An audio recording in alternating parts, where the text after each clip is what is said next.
I'm saying hello today on September 28th, 2010, from a beautiful town in Massachusetts, to be precise, northwestern Massachusetts.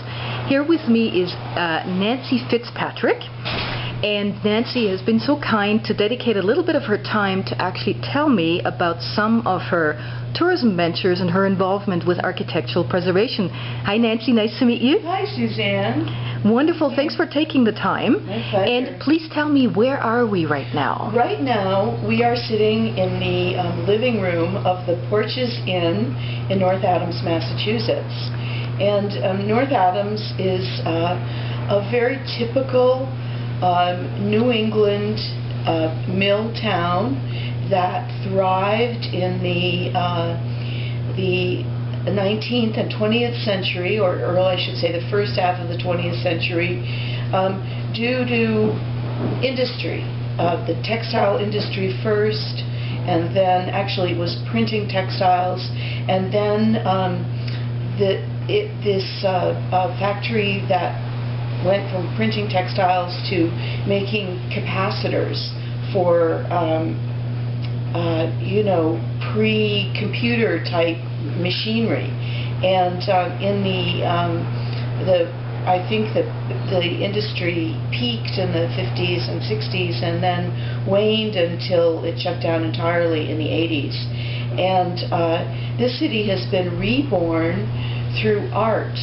In the actually about 11 years ago, the Massachusetts Museum of Contemporary Art opened across the street from where we're sitting now, and has reinvigorated the city through the development of the former industrial plant, one of those wonderful and massive brick meandering New England factories on a riverside.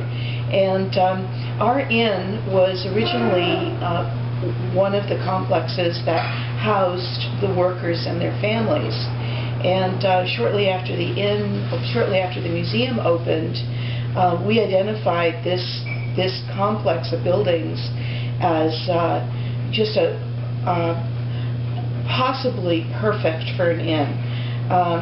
It was actually the most dilapidated housing block in the entire city, and the idea that we were even contemplating making it into a deluxe boutique hotel was absolutely contrarian.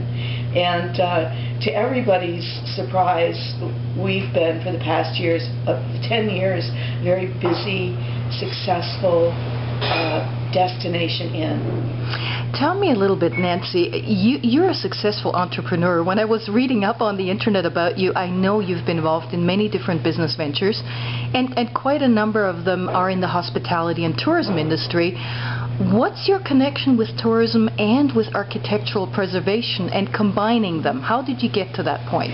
Well, I am a New England girl, and it's pretty hard not to have old buildings under your skin if you're an American from New England. I also had the opportunity when I was a teenager to spend a year in Europe and really learn to love to travel, learn to love hotels. And then when I was in my early 20s, my parents bought the Red Lion Inn in Stockbridge, one of those big old typical turn of the century before the last century resort hotels that was on the verge of being torn down.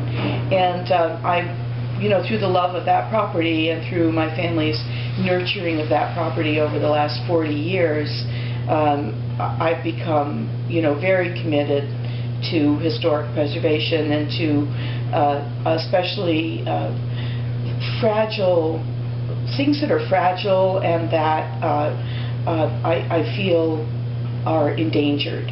And I think you've played a very critical role, even personally, here in the revitalization of the town of North Adams, which was, quite heavily affected by deindustrialization. Yes, and it's we have 47 rooms here at Porches, and sometimes on a busy weekend we'll have more than 100 people staying here. And when you are letting 100 people loose on a small city, because this still is a small city, patronizing its restaurants and going to the movies and all that, does create a significant economic impact. Exactly. Wonderful story, actually. When I was reading about it, I thought, you know, so many stories have, so many towns have been so hard hit by industry shutting down, relocating to other countries, no longer being competitive. And you guys have said, let's take tourism, let's take arts, and let's turn the whole city around. How far has that come with North Adams? Has it had a significant impact? I would say that it has had a significant impact. I mean, I'm probably not the North Adams development person, so it would be hard for me to give you really accurate numbers, but and it probably hasn't yet replaced Sprague Electric when it was at its peak, and you had these high-paying union jobs. But it certainly has made for a much livelier town, a town where people have pride in what's taken place here, a town where people come from all over the world to see the art. Exactly.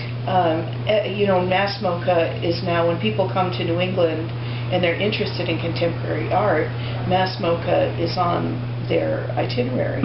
And also people like you like it because it is kind of off the beaten track. Yes, absolutely. You know, it's in an unlikely spot to have this incredibly sophisticated art museum, cutting-edge art museum. It's one of those less discovered gems that I just love to explore, and it's wonderful to meet the people behind the scene that have made it all happen. Thank you so much, Nancy. We're going to start to have a look around the porches to actually see what you have created here. Thank you.